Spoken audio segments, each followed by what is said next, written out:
the years following the initial outbreak in Haran, the world fell into chaos. The virus spread beyond the quarantine zone, transforming the globe into a wasteland of decay and death. Amidst the ruins, scattered survivors formed tribes and factions, each one fighting for control over scarce resources and even more scarce land that isn't taken by the chemicals or by the infected.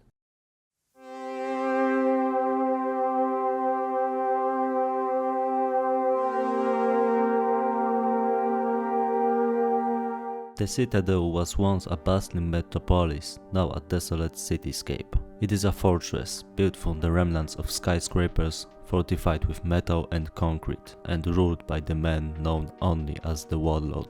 His reign was one of brutality and fear, with his army of mongrels keeping the population in check.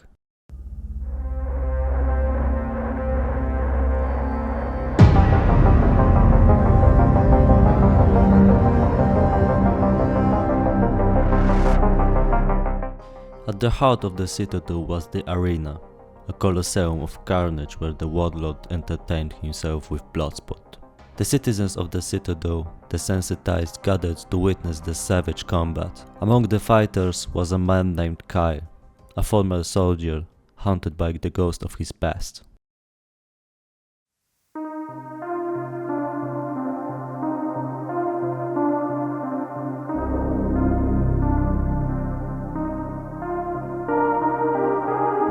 Kyle had lost everything to the virus, his family, his friends and his sanity. He had wandered the wasteland, battling the infected, other people and his inner demons. Before being captured by the warlord's men in the arena, he found a twisted sense of purpose, a way to channel his rage and guilt, and a couple of unusual skills. But each victory came at a cost, deepening the fractures in his mind, making him forget more and more about his identity, succumbing to the bestiality of his acts. People eventually started calling him the Beast of the Night.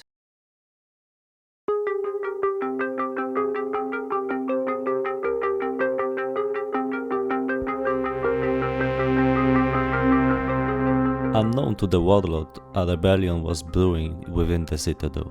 A group of insurgents calling themselves Night Runners sought to overthrow the tyrant and restore some semblance of order. Their leader, a man named Brecken, was a former parkour instructor who had once arrived to Haran and thought he will never leave. He had seen the world before it fell and believed there was still hope for humanity despite being trapped in the citadel. His skills didn't go to waste though. He used them to teach Night Runners all the techniques he knew, modifying them for use in combat.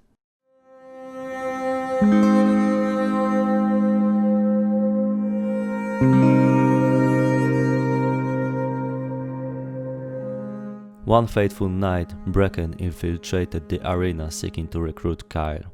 He knew him from before, but never thought that he would become a savage beast, killing without remorse. He saw the potential in his skills, but he also noticed the torment in his eyes, meaning that there is still Kyle's soul somewhere there. Kyle doesn't remember Brecken as he sank far too deep in his bestiality to even have a glimpse of the memories of the past. He agreed to join the Night Runners, driven by a desire to atone for his sins. Together they plotted to bring down the warlord and free the citadel from his grip, just like the old times.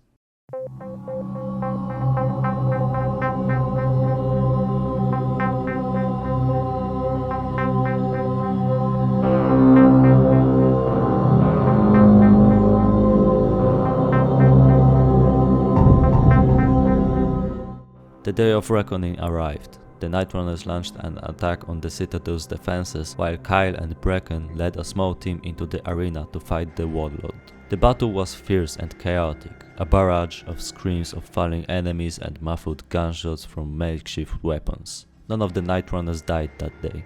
They were trained to the point where warlord's mongrels didn't even had a chance. Using every tool, every obstacle to their advantage, Night Runners prevailed, winning in every single combat. In the midst of the chaos, Kyle and Brecken faced off against the warlord. The men clashed into brutal, visceral fight, embodying the very madness that had consumed the world. Brecken got hit in the head hard, and as Kyle saw that, his memories flooded back, overwhelming his mind and vision. He saw everything, the faces of those he had lost, the things he did to save them. Finding clarity in these memories, he reminded himself of being something else than the beast. He reminded himself of being human.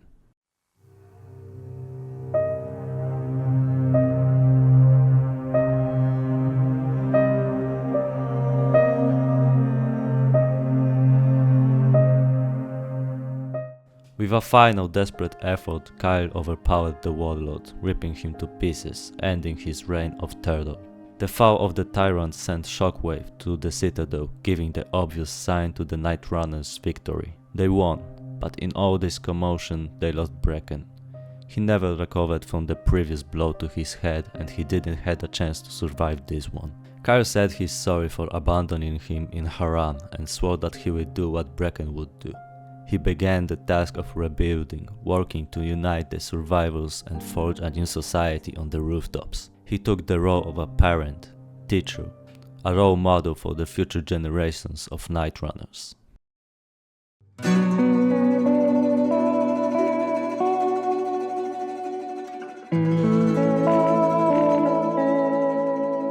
Kyle, scarred and weary, stood on the rooftop of the citadel, looking out over the city.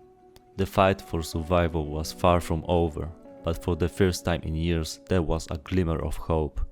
He knew his battle with his inner demons would continue, but with the Night Runners by his side he felt a renewed sense of purpose. In the wasteland, amidst the madness and ruin, a new chapter had begun.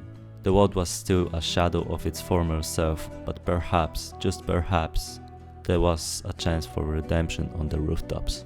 But this is a story for another day. Good night and good luck.